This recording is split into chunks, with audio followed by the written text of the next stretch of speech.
live. It's blue, like, can it? Well, she said the light wasn't gonna change. What'd you do? Oh, There you okay. go. Yeah. Much better.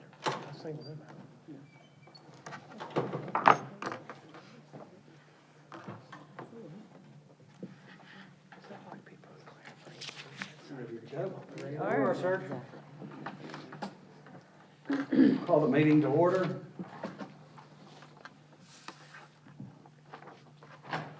First item is the approval of meeting minutes from December 11th. Do you want me to do roll call real quick? If you, yeah, Okay. Brent Parsley, present. Leslie Brassfield, Present. Leslie Tressler. Present. Prater Prowl, Dr. Prater. Stan Rogers. Here. Ryan French. Here. Now I get 2 minutes. Thank you. The approval of meeting minutes from December 11th, 2024. I think they were all in your email package. So I'd entertain a motion to approve those. Make a motion to approval, Mr. Chairman. Motion by Dr. Powell. Do I have a second? Second. Second by Leslie Tressler. All those in favor say aye. Aye. Opposed? Motion carries. Citizens' comments. Do we have anyone that's put down to speak? Nope. Okay. You would like to get into the programs report? Okay. We had our ice skating rink, or artificial ice skating rink, and it was for 3 weeks, and we had a total of 907 visitors. And Leslie was one of them. And she skated several loops. You did pretty well. Well, here they call her Tanya down there. Yes, I'm not bad at everything. Tanya Harding. Take it away. That's funny. What about the finances of it? How'd it go? So sale-wise, with the 907, it was $4,535 is what we brought in. And 1,300 of that was tickets purchased online. And then the remainder, which was 3,235, was in person. So the majority of people still came and bought tickets in person, but I was just real nervous about not having an online option if people were traveling, so. Alrighty. Christmas luncheon, we had approximately 50 people who attended that. It was down a little bit from normal, but I think maybe because we went up to $10 per person to cover our costs a little better. All right, Christmas break camp, we had 10 children who attended, and we did not have anybody on the wait list, so there wasn't anybody who was turned away from the camp. So I think we had 8 signed up, and then Katie said 2 more came in at the last minute that needed care, so we had a total of 10. Some coming up programs, we have Amazing Family Night. The next one is Friday, February 21st from 7 to 9 p.m. And the Kiwanis Club is sponsoring that one. And of course, with Amazing Family Night, it's just the indoor pool's open gym, and snacks, and we let people use those areas of the center for free. And usually Leslie comes with the table to give away some other freebies as well. Any questions on that? All right, another upcoming program. We did one of these in the fall, and it was popular, so we're going to try to do this on a more regular basis. So Friday, January 31st is Ladies' Night, and what that is after the center closes at 6 on a Friday, from about 6:15 to 8:15, it's free, and it's just for women to come in, and we can show them how to use the weight room. We could do a little workshop so they know how all the equipment works, and then they can just stay and use the open gym if they want in just the weight room. Or we do a little bit of shine and yoga downstairs for them to kind of get a snippet of classes. And they really liked it last time, so we figure we're going to do it on a regular basis. I know we had one woman who came in who'd moved to the area, and she was probably like in her 30s, and she's like, I really need to meet some friends, and I think by the end of the evening, she had made a couple, so, you know, we felt like that was a nice accomplishment for her, being unfamiliar with the area. And then our next program that's coming up is Cupid's Arrow. We've done this in the past. Last year, of course, our gym floor was getting renovated, so we couldn't do it. But that's just a dance with archery tags. So one side of the gym is archery tag, and the other side's the dance for grades 6 through 8. And it's $5 per student, and that includes a slice of pizza.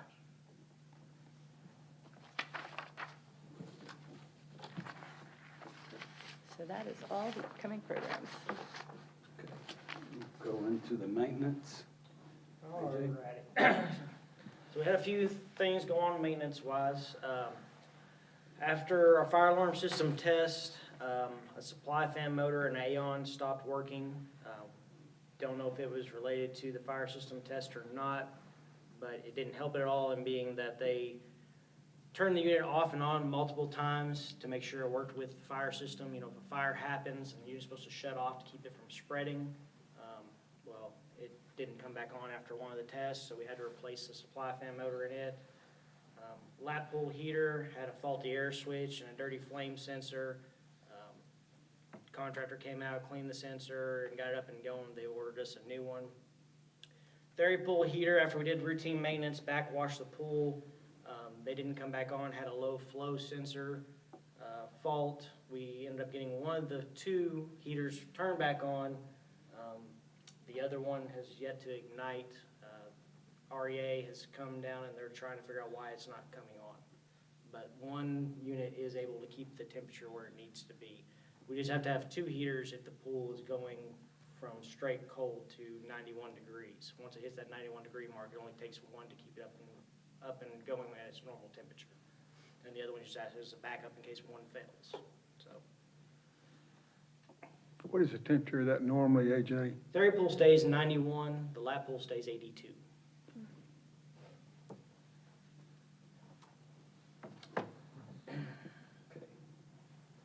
We'll move on to old business.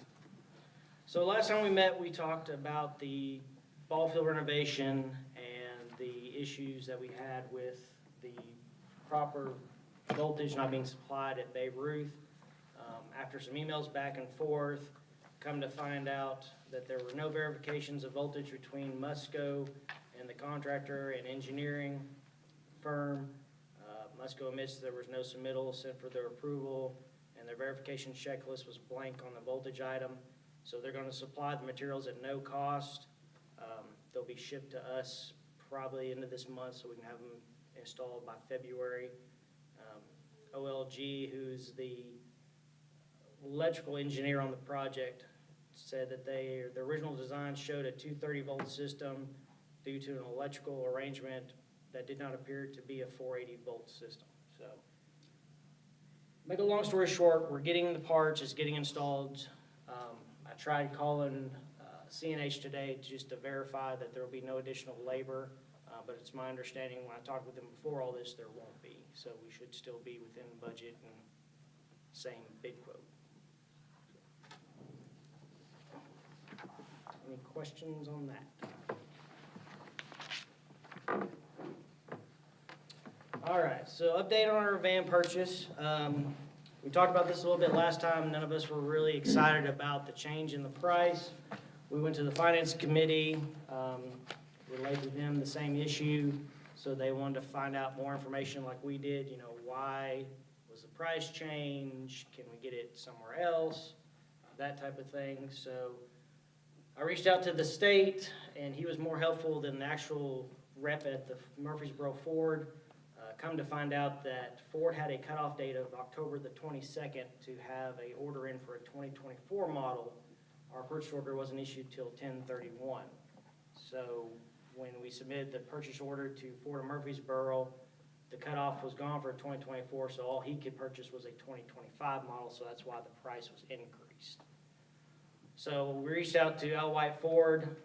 They're not on the list the state provides for statewide vehicles, but they have told me and they've provided a quote saying that they can get a vehicle off the statewide list. So they're quoting us the van for a 2025 model of $55,987. So I would like for you guys to entertain a motion to purchase the van through Al White Ford here in town. What was the original one that was quoted? The original one. for Original the- quote the and then the change. 2025 or the No, change? 2024, the one that was supposed to, we were supposed to pay for. So the 2024 model was, from Ford of Murfreesboro, was $53,723. It was like $1,900, wasn't it? 2,000 roughly. From Ford of Murfreesboro, the Yeah. price change from 24 to 25 was Yeah. about $2,000. 2,000. Okay, yeah, so it went up to Yeah. like, what, 56 or something? Yeah. Okay. Yeah. So you can get it here locally with Al White for that. I would, Yes. so we've got discussion, I would make a motion for that. I'm We would also- keep it local. Yeah, I'll second. We have a motion to approve the purchase from Al White Ford locally here. Motion by Leslie Tressler, second by Leslie Brasfield. All those in favor say aye. Aye. Opposed? Motion carries. They gave you a date on getting it? It just, when you place the order, it could take 6 weeks, it could take up to a year. It just depends on Ford's production. Because the vehicle will be made from frame up. I mean, it's a special made vehicle. So.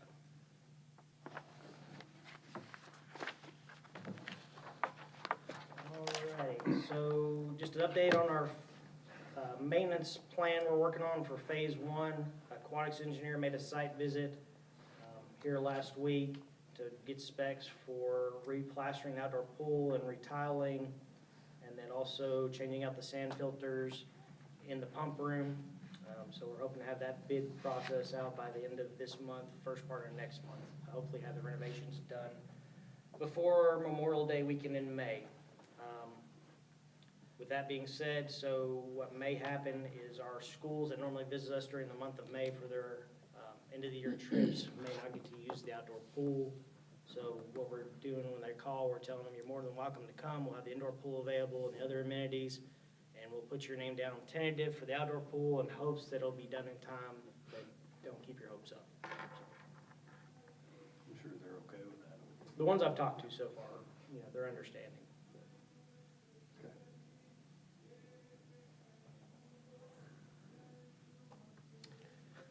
He does that. All right, so on to the cardio lease. Contract and first payment have been sent to Municipal Asset Management, who is who we make our lease payments to. That was sent out today. So as soon as all that paperwork, they receive that, then they'll get with Fitworks out of Nashville to order the equipment. Once the equipment's ordered, it'll be about a 2-day process getting the old equipment out and the new equipment in.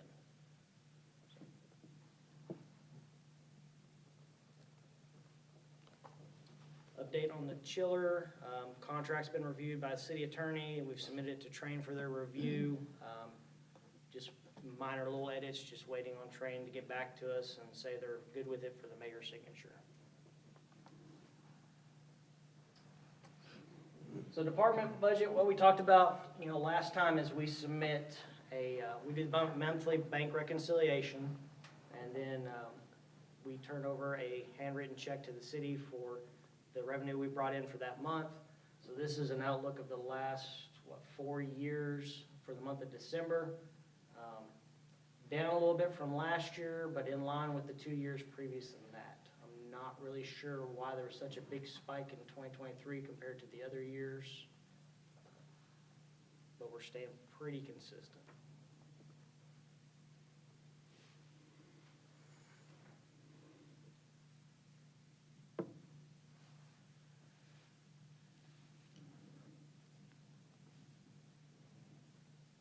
Good? Alrighty. So on to new business. We're excited to announce we have hired an aquatics manager, Luke Marlin, who's here with us now. Welcome. He's a recent graduate from MTSU. He was employed with the city of Murfreesboro as a lifeguard since 2018, held position of head lifeguard, and is now with us as our aquatics manager. Welcome. Thank you. And then on to new business. So in your packet is a job description for facility manager. This is a new position that was budgeted for this fiscal year. The idea with this position is to oversee the daily operations of the recreation facility, to help alleviate, one, some scheduling headaches we've had with trying to staff the rec center, two, allowing Becky and myself more time to do the administrative work, to plan for the future, to hold public meetings. Part of applying for grants is TDEC wants to have a 5-year plan. Part of that 5-year plan is holding meetings and compiling all that data and then presenting it to the Board of Mayor and Alderman for their approval. And then, this is also to help with operations in that if, say, right now, myself and eventually Luke will be, the ones over the aquatics area when it comes to the mechanical pump room, water chemistry side. So this will be another person that we can train in that aspect if, him or I or both of us were not be able to be at the facility, that type of thing. Hope I explained that clearly enough to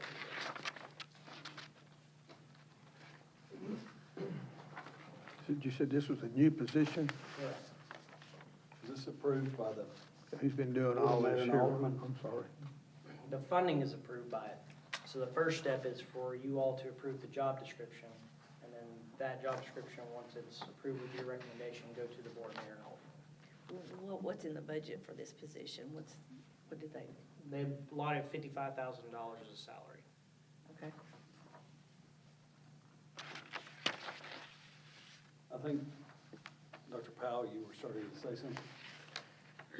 Who's been doing all this stuff prior to this? It has been myself and Becky doing it.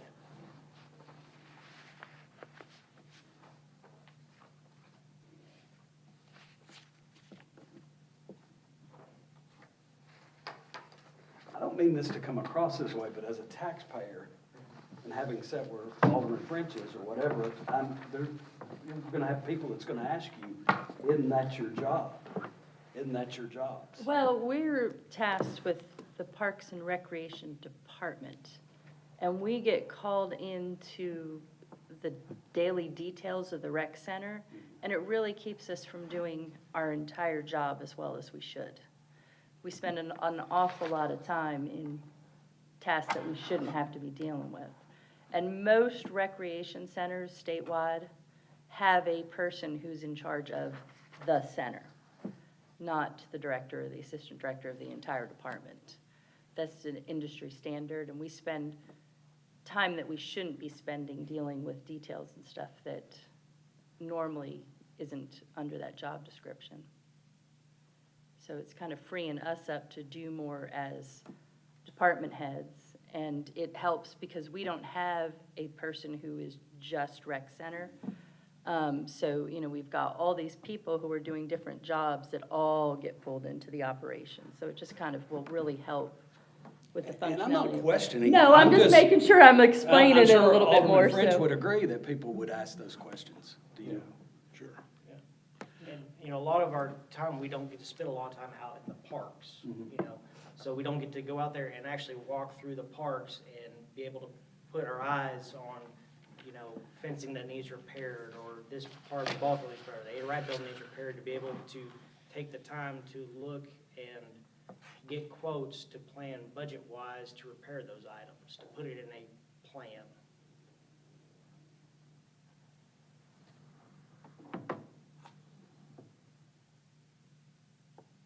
Any other questions? Yeah, I think that person will stay plenty busy. I mean, you have an idea on, you can make it set hours, flexible hours? Have you given any thought to that? I mean, it'll be flexible. It'll be pretty much, they'll be in the rotation like every other position where they'll have to manage the facility nights, weekends, open. But that will be where they are limited to that facility. You're not going to be pulling them out in the parks for No. things. No. Okay. Now, they may assist with a special event in the park, but their main focus will be the rec center. Let's say, Katie's out on vacation and then we need one more person to help make the special event work, then they'll step in and help with that. But their main focus will be the operations and the programming of the rec center. And then also, if, you know, like right now, we have a HVAC unit, so upstairs HVAC unit that needs a bid spec program. They can help assist in writing the bid spec for that piece of equipment to where we can get it out quicker. Let's say someone comes to the recreation center with a complaint. Is that person gonna have the authority to handle that? Or are they going to have to come down to you, or? In most cases, depending on the complaint, that yes, they should be able to handle the complaint. You know, there's certain things, especially if it comes into like financial approvals, where it would have to go up the chain, but, you know, they should be first-line customer service.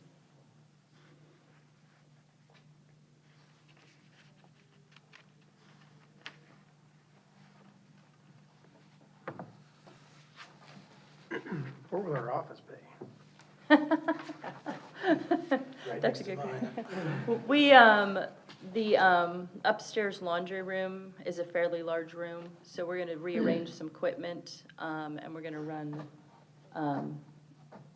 Data networking. yeah, cable in there. And then we can put in 2 workstations. And Nick's, right now, Nick's office is the little cubby closet where we have the safe and he counts money, and now we can't get to the safe because he's programmed that equipment going in to- there. And I guess to go back to my question just a minute ago, if you all are still gonna be front and center at the front door, is this gonna relieve you all from having to handle the day-to-day things there? Yes. When you are the person that people come in and see? Yeah, I mean, we may have to rearrange who's in which office, but yes. So I that's mean, and just- there are gonna be people who, I mean, it's with everything. I mean, I'm sure you see it. It doesn't matter how many people are between the cashier and you, they just wanna come straight to you. So, I mean, there will be people who, you know, and of course, we're gonna make time and talk to him, but in theory, you know, he would be the first stop for customer service, but if somebody really wants us, we're not gonna say no. No, I never Yeah. assumed that you all would do that, but it does, Yeah, they do peek their head into AJ's office a lot. yeah, it's easy to stop that there. Yeah. That's what I meant. Well, eventually, you know, down the road, I mean, probably talking years down the road, you know, it'd be nice to have a administrative office building outside the rec center. That way, you know, our offices, maybe a few more, can be not at the rec center, but still close enough to where we can operate the department. You making this out of powder, give you the city school building down here on Phillips Street. Yeah, I mean, actually, that would be ideal, actually, to be Yeah. honest. You know, to have some administrative office at that facility, then you're right there in the parks by the rec. Is there, He did. I only have one question, is there a reason, since this was passed in the 24-25 budget, is there a reason that it's been delayed for the description to come out in January? But we're looking at a February, March vote, and within March, we're already gonna be into. Mid-year hire. Well, we're gonna be in budget review for next year, so that's my only concern. And it's because of what we've been talking about. It's not having, honestly, the time to sit down and do this because of all the other fires that have popped up that we've been extinguishing.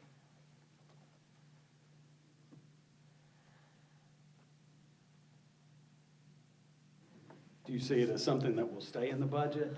Well, I mean, there's no secret that, the economy's, sales taxes are flat. That's gonna be indicative of our budget. I don't know, the last several years, we've had an influx of sales taxes come in. I think they should have been projected into the budget, but it wasn't, and then at the end of the year, we go through this cycle, we pass a budget that says we're gonna dip into reserves, and we get beat up in the newspaper, and then at the end of the year, Shows up. it shows up, and all of a sudden, everybody's heroes. I don't know that's gonna happen this year, so that's my concern, is like when we get in, if we're passing this in March, on second reading, and we're already looking at those numbers, I wonder if how the board's gonna proceed with it.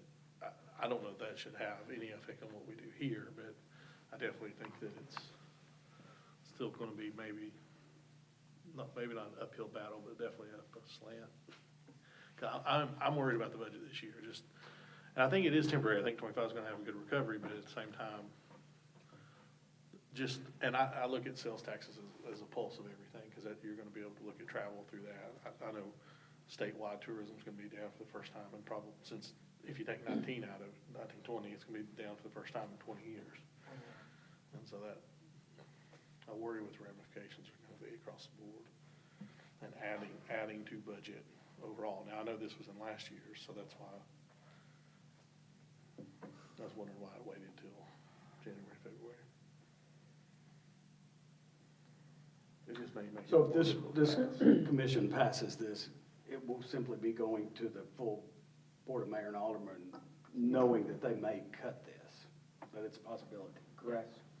That's what, I don't want them thinking you all as a board should have known the money wasn't there, or not gonna be there, or something of that manner. Yeah, I don't wanna look, it's so late in the year, we're gonna be looking at next year's budget, and I don't want them to say, well, yeah, we passed this last year, but now we're looking to trim it already. and we've never put this in there, so Yeah, let's, let's wait until that's the budget our cycle. concern. Makes sense. It does, but I think there is a valid need. Yeah. No, I And don't you can question only the wear need. so many hats and do what you need to do effectively. And it is more to the Parks and Recreation of Manchester than just the Recreation Center. Mm-hmm. That was a point that I'm glad you made. so.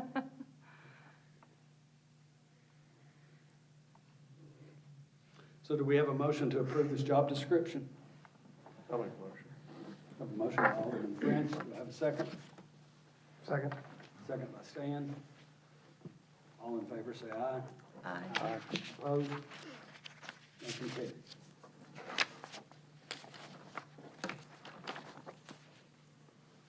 All right, moving on, in your packet is the 2025 holiday hours of how the rec center will operate compared to what the city offers staff as days off. It's the same schedule that we worked with in the 2024. Doesn't require a vote, but if there's anyone that has any comments about how something should change, we'll talk about it. Do you all post that down there at the rec center or something, where people can see it all the time? Yeah, and we make big signs and put them on every door, a few days leading into it, so. But I just wondered if it had, like, if someone came and got a membership, if you would say, these are the days we're closed, and. Yeah, and it's on the city website as well. Gotcha. Okay, that's good. All right, so next item, food truck policy. This has been worked on a lot by Mr. Nick. The idea behind it is to free up our ability to contract with mobile food units to provide another service outside of our concession stands. Also generate a small little bit of revenue for us.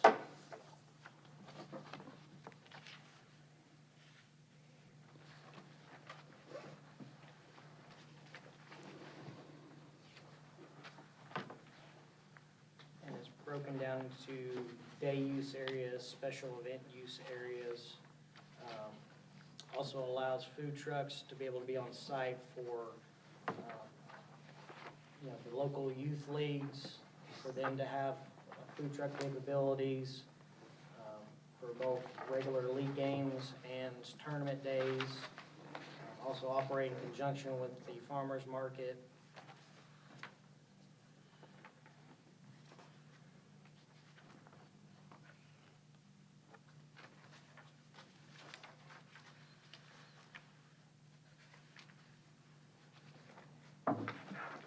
Is this patterned after another community or anything like that, or? So the basic framework for it is actually the city's policy. And so like it stays within all the current city's requirements for food trucks.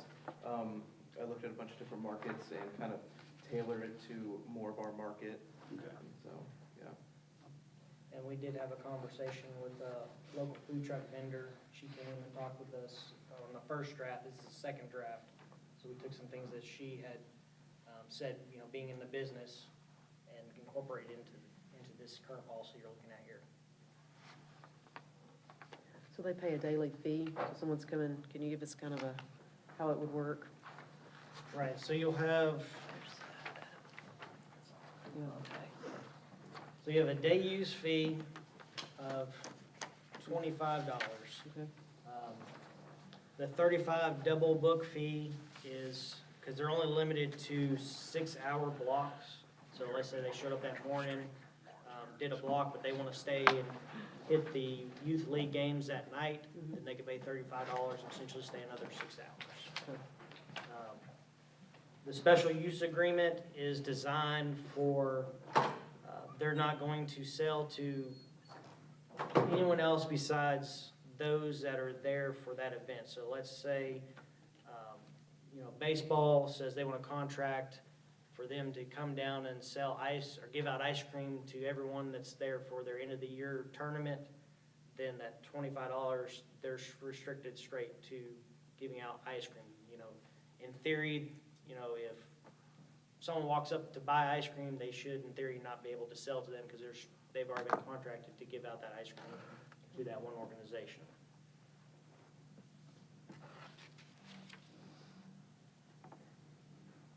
Well, and I think correct me if I'm wrong, sometimes we'll have like rentals like at Ada Wright where they're doing like a kid's birthday party and they want to bring a food truck specifically for that birthday party.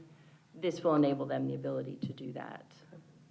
And it's written in there that if they reserve a facility, then there's no extra fee for the food truck to be there because they've already paid for the facility. So if you rent the Ada Wright building and you want to have a family gathering and have a local food truck cater it, then because you rent the facility, They the don't have to food pay truck for it. can be there. We just ask that we're notified the truck's going to be there. Okay.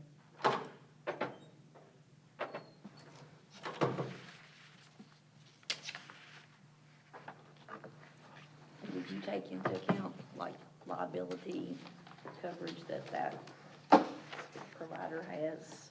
I mean, what if something happens, their vehicle messes up something in the park? They'll have to have insurance on their vehicle and meet all the same requirements that they would, they have to have a license with the city already. That would be the permit application, I guess. Yes. And this wouldn't interfere with the sales that we do at the park as far as the concessions and stuff?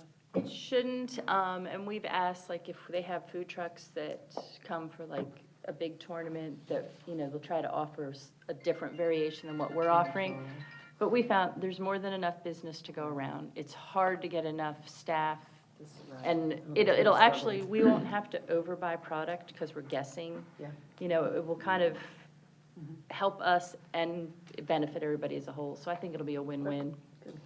And then maybe I don't need as much staff either, so that'll lower our costs a little bit too. And it's like the one food truck vendor we talked to, their offering is probably gonna be different than what we offer at the park, to some extent. We're gonna be strictly chicken, fries, hamburgers, while they're probably gonna offer some kind of nacho or loaded potato or something of that nature. So their price that they offer for their product and their product's gonna be different than what we offer. There may be a little bit of overlap when it comes to offering, chicken strips, but not that much. That makes sense.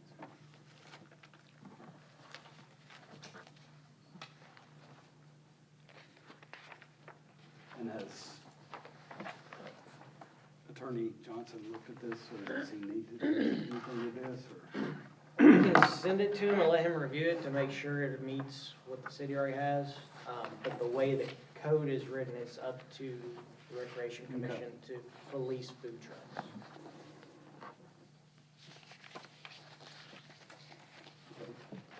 Need a motion? Yes. I'll make a motion to adopt the food vendor policy as presented. We have a motion by Leslie, Second. second by Leslie Tressler. All those in favor say aye. Aye. Opposed? Motion carries. All right, volleyball league, I will let Becky talk about that. I have all Alberto's notes here. He would like to start a volleyball tournament the end of February, or not tournament, league for adults. And he kind of gave me a little price sheet of what it would cost to supply equipment for it, staffing, and we would also need to purchase judges' stands, or like those big stands that are by the side poles. So he, after doing his little budget, if we had a minimum of 4 teams, $300 will be what we need to charge per team for the league to at least cover all our costs and get this started. So he's looking for approval to charge $300 for the adult volleyball league. Who's gonna operate, who's gonna do this now? Berto is our athletics coordinator. He's going to oversee the league. Okay. Have you got a budget for the equipment and so forth? Yep, he has, $130 worth of volleyballs, and the judges' stand is $600. And then we need antennas that go on the side of the volleyball nets. They're $35, and then a volleyball net is $70. So he came up with that, and then the staffing costs to have a referee at the games.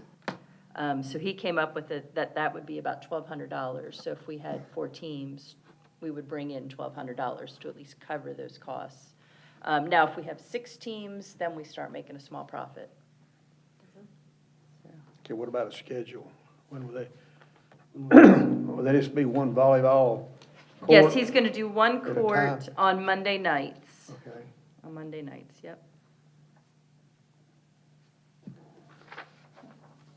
And we do have a group now that actually comes and rents a court to just play volleyball for fun. So I think the interest is. The interest is there. Yeah, it is. Is it co-ed? I believe so. Yes. Yeah, I would imagine it is. When you say adults, what you talking about, 18 or 21, 16? I'm Richard Simmons shorts? Yeah. going to assume 18. Does he let like 16 play in the adult basketball leagues? Is it? He's let some 16-year-olds play before. But I would assume 18 is probably the general rule of thumb. Because usually if they're in high school, they have a team they can play on. I don't know, they don't have men's volleyball, do they, in high school? Just Don't have men's volleyball, they have girls volleyball, and it's in during football season. How many people's usually on a volleyball team? 6, 7? Question. 9, 9? about 9. Is there, Oh, usually 6 of them play. yeah, and then usually they rotate around. It's just 3 and 6. I mean, 3 and 3. I'm thinking of PE when we were just all rotating. Yeah, you had to have 9 there. It's like 3 lines. They had to put us somewhere. Okay. Has Yeah, our gym- Like, I'll go get has our gym floor been lined off for volleyball? As Yep, our gym can actually accommodate basketball, volleyball, and pickleball. Croquet. And what? Pickleball. Pickleball, okay.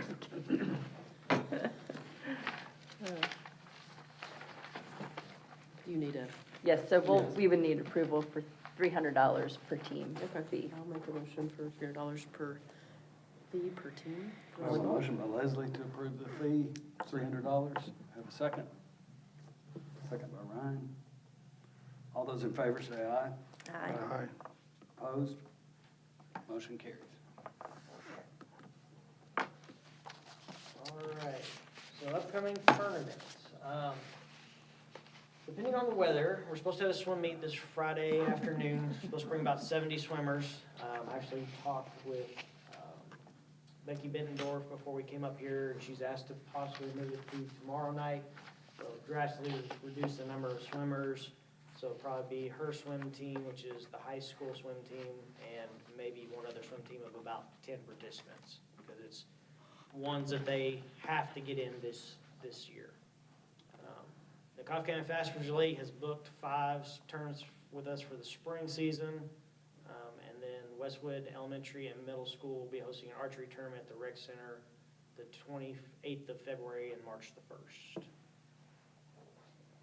And then I don't have it on here, but I talked to Chris Hooper with AAU basketball last night, and he's planning on doing some, I think, 2 weekends in March and a weekend in April, is what he was thinking.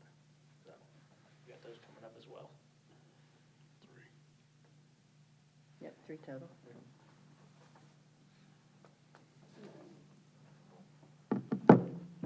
definitely make money on concessions when we have that. Are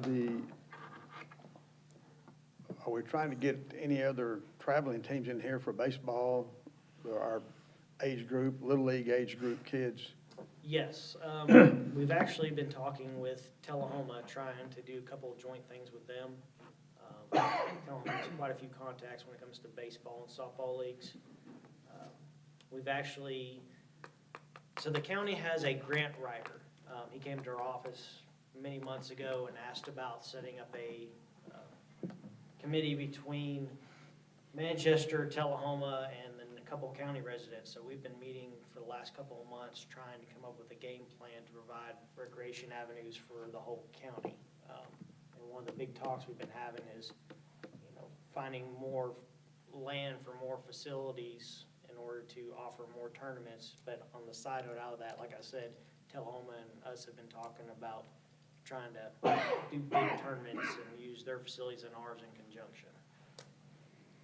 Okay, the softball tournament, I think that we had in the past that was moved to Winchester, I think, because there was some confusion about some dates or something a couple of years ago. It's the Bobby Lane. Yeah. Do what? The Bobby Lane. Yeah, I guess, yeah. Have you had any contact with bringing those folks back here? Yes, I actually talked to them this past week. They're looking at a date in March. I think March 15th is the date that they said, coming back, so. Are the fast pitch, slow pitch, are they scheduling? I know we met with them, or they attended some of our meetings a while back. Are they scheduling good now? Is everything, are they all playing? I talked with Mary Beth with Fast Pitch a couple days ago. She says it's going better. I know the ball leagues have been having meetings with the mayor, about how field operations are gonna go this year and that type of thing. But that's all I really know, Who handles scheduling the tournaments? Is that Alberto too? Yes. Yeah, Berto's our athletics coordinator. He handles scheduling the tournaments, that type of thing. So, one of the many things that I am terribly disappointed in with our tourism commission is them dropping out of Play Tennessee. So, are the tournaments that we're getting directors that are coming to you guys, or are there any tournaments where we went out? Because, again, when I was on tourism commission, we had 8, 10 basketball tournaments a year. And that wasn't by chance. We went out and found those. We brought Chris Hooper to town. Yep. He's still here, but 2 of the other ones are gone. Ty, I think Weatherton in Nashville, like he's looking to expand tournaments. Like, are we actively going out and recruiting those, or I know at one point that was not the rec department's prerogative. It was the tourism commission did it. We came to you guys and said, hey, we've got these tournaments. That doesn't seem to be happening. I don't want to speak for you, but I don't think tourism's brought you a single tournament No. in 4 years, 5 years. Yeah, no, that has slowed down. Berto and I've had discussions, about trying to get tournaments in, and especially since we have, baseball, softball, since we have the new lighting system, I think that will help. And also, we didn't the last few years because we didn't have adequate lighting, so we didn't actively go out and search for them. But now that, this grant's coming to a close and we have lighting, I told Berto, we've really got to market this and try and get more tournaments, but not only baseball and softball, but also basketball and other sports we can do, so. Because when we, And really, it's just a lack of contacts, we got to try and find contacts of who, these tournament directors, of who to do it, Ron, would it help if they had a meeting with the tourism committee, or? I don't know, because I don't know what tourism is trying, I don't know what they're trying to do now. I'm not sure. Like, that's why we were part of Play Tennessee, is because, you don't have to be the resident expert. You can go through Play Tennessee and go, they actually go to. Can you explain to us why they're no longer I don't know. associated? I don't, they made that decision to drop out of it, I guess, what, was 2 years, 3 years ago. something like that, yeah. Tourism did? Is there a fee for that or something? Yeah, it's based on your DMOs, your local stat. I think ours, it used to be $500, but what I would propose, and this is what I wanted to bring it up, is I think that we need to reengage, because tourism does have a responsibility there, because it is an economic impact activity, right? Like, we're trying to bring these tournaments down, so there's people in restaurants all weekend long. Hotels, yeah. And hotels. Even on the tourism side of things, I don't want to keep everybody here all night, but just, you know, we had, over the course of the years, and joining Play Tennessee, we had actually created a scholarship application where if you're a tournament director and you want to bring a tournament to town, we tossed you that application, you filled it out. There was a formula that determined how much you were eligible for in subsidy. So for example, like the Chris Hooper tournaments, I think we offset the courts $600. But if they needed courts at the high school or at the middle school, we had tournaments they needed 8 floors. So we were using Raider Academy, the Rec, Westwood. Those were huge. You're talking 100 to 120 teams in town. The Hooper tournaments are probably bringing 20 teams a day. So that offset of those funds need to come from tourism. That's where the investment needs to come from. But what I thought needed to happen, instead of getting rid of Play Tennessee, is they needed to collaborate with the rec department, and Alberto or whoever needs to be the representative for Play Tennessee. And then they plug in to recruiting tournaments. They actually go to a couple conferences each year where they'll put together RFPs and recruit tournaments. I know Motlow, Ross Fanning, I graduated high school with the guy, actually. Ross Fanning's the new athletic director at Motlow. He's trying to get more regional type tournaments where you're needing 3 or 4 towns to collaborate.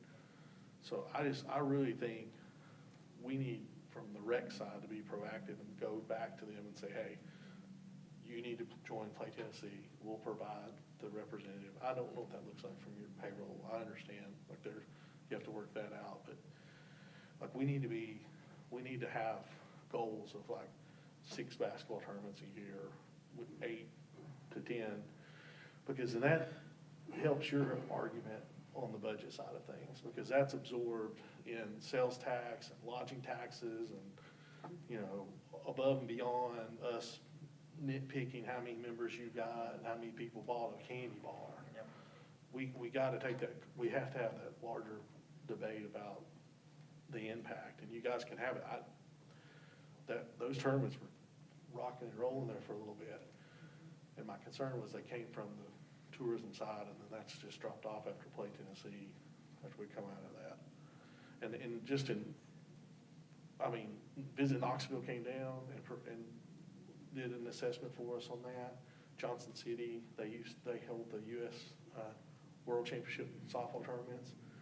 They provided contacts for us before for softball tournaments that were looking for qualifiers for their event.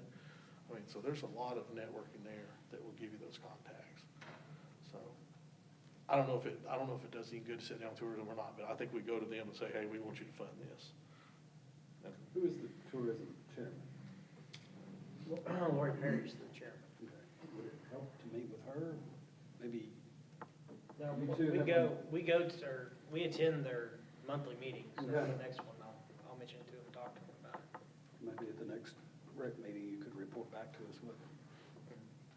And the Play Tennessee website also, they provide, like, you don't have to stop at the rec. Like, you, again, talk about, you can provide facility assessments, and they do, like, we paid for photography for all the facilities at one point to do that, where it says how many people, you know, what your attendance can be at these different facilities. We took photos of every single facility in the community for that page. We got a ton of hits on it, a lot of inquiries about RFPs, and that's just. I can't imagine that it would be just the $500 cost. That's all it was.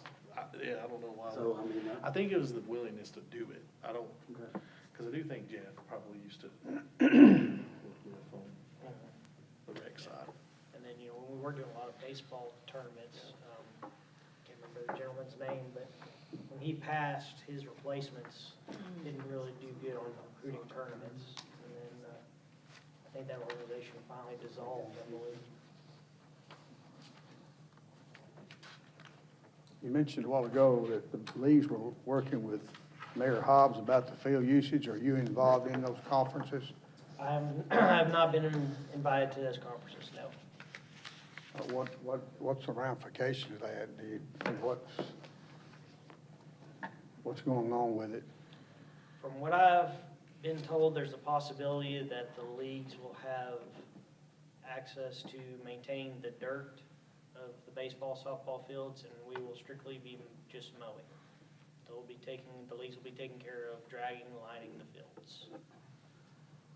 Is the last I've heard, And it used to be that way. to my understanding, yes.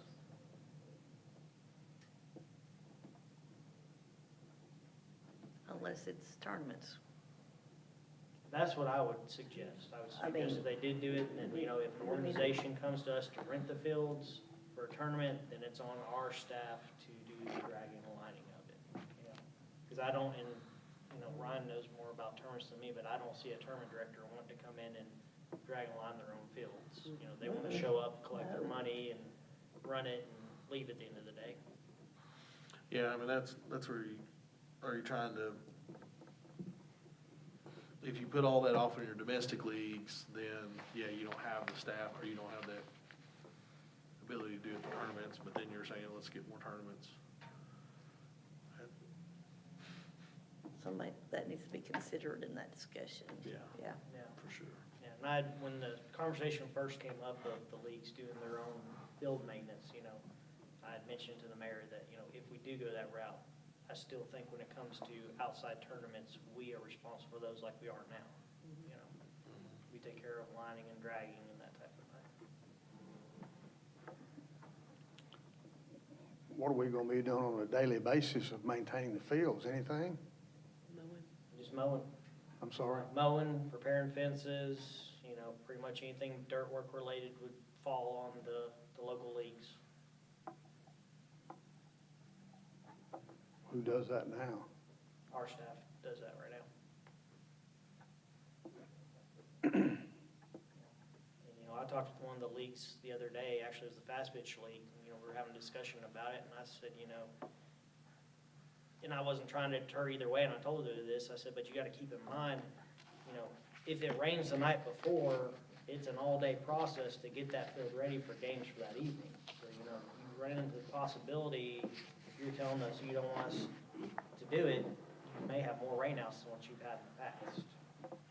Because, you know, if it rains the night before, you've gotta come in, you've gotta nail drag it, let it sit, air dry, come back about 3 hours later, mat drag it, and then line it. So, you know, it's a process. You know, we did really good this last season about not having rainouts. You know, if we had a rainout, it was because that 3 PM shower came and there just wasn't enough time for it to be nail drag, aired out, and mat drag again. You know, we tell the leagues every year, we don't want rainouts as bad as you don't want them. That's just more us having to reschedule stuff, you having to reschedule stuff, we'd rather you play. You know, the only time we call a game is whenever it's clearly a safety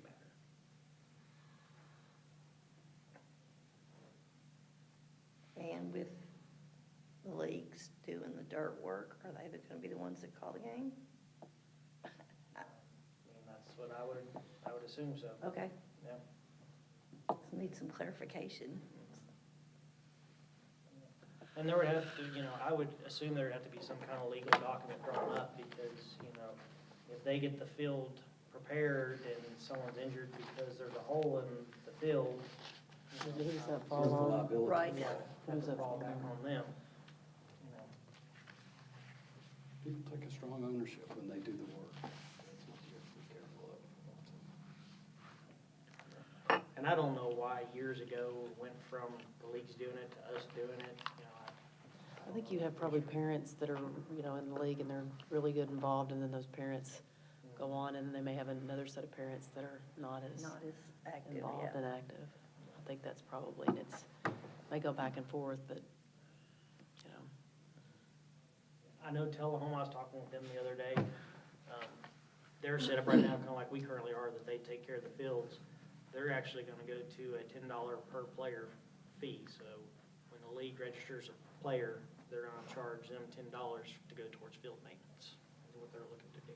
And their department rec department take care of it, or does the, Yeah, the rec department does just field maintenance for everything, okay, so. kind of like what's doing there?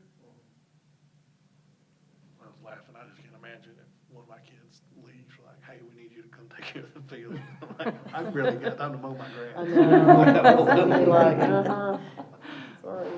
And that's, you know, a lot of these leagues, and, you know, I've volunteered on the leagues for my kids playing, it's, you know, you have, you know, take the soccer board, for example, you know, I was on that board for a while, and you got 20 members, and you got a core group of maybe 5 that actually show up to meetings and do something, Right. you know? And it's not a knock on anybody, it's life.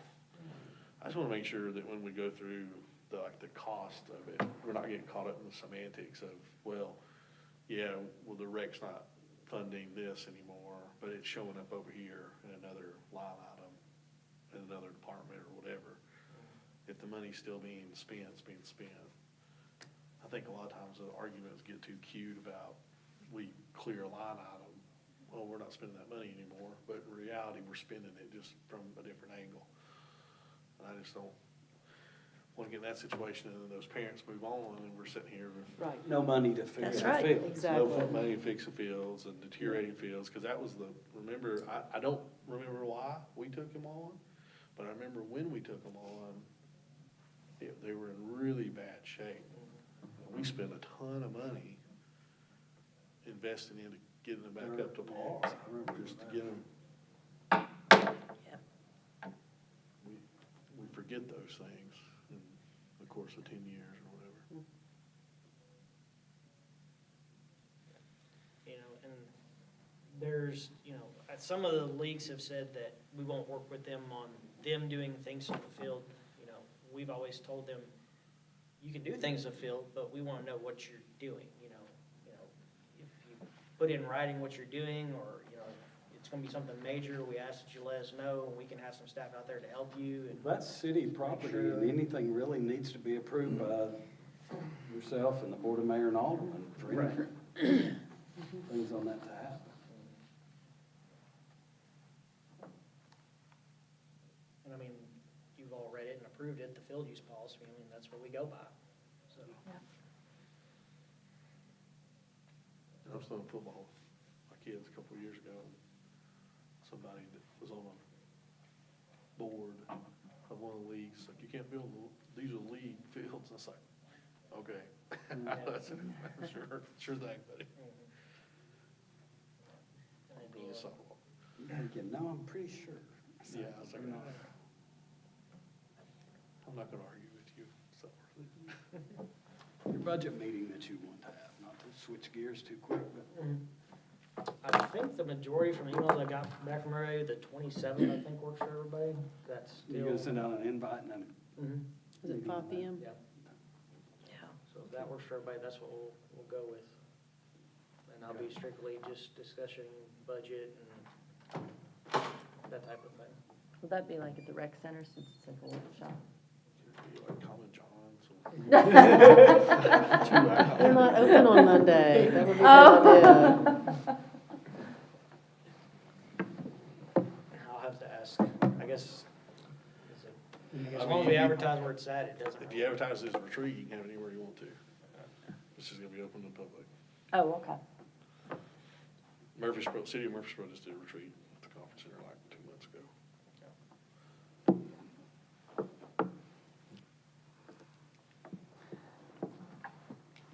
Next meeting is February 12th, 4:30. Yes.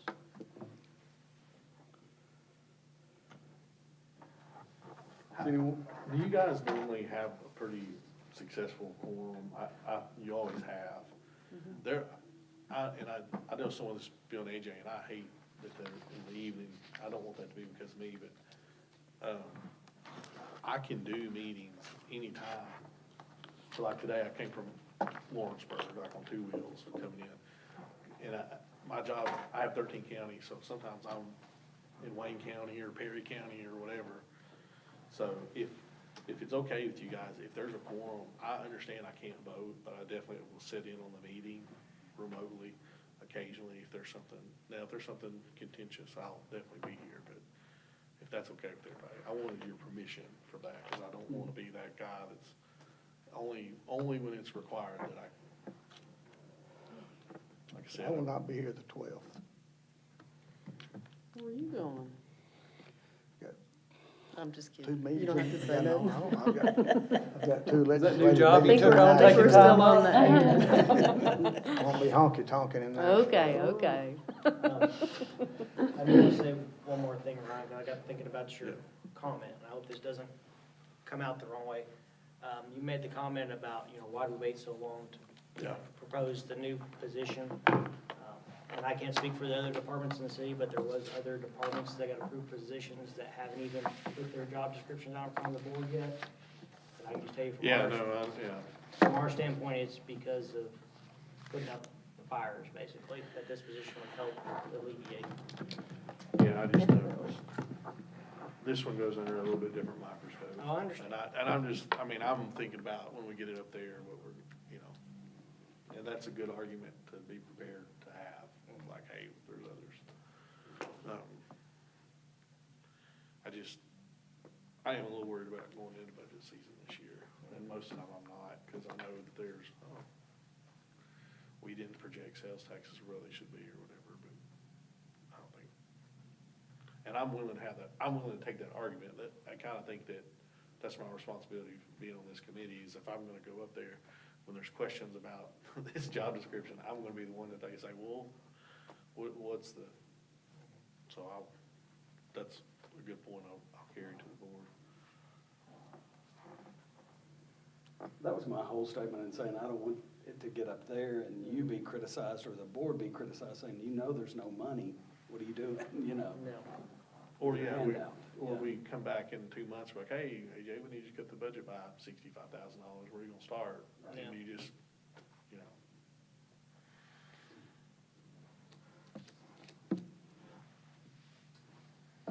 Does anyone have anything else?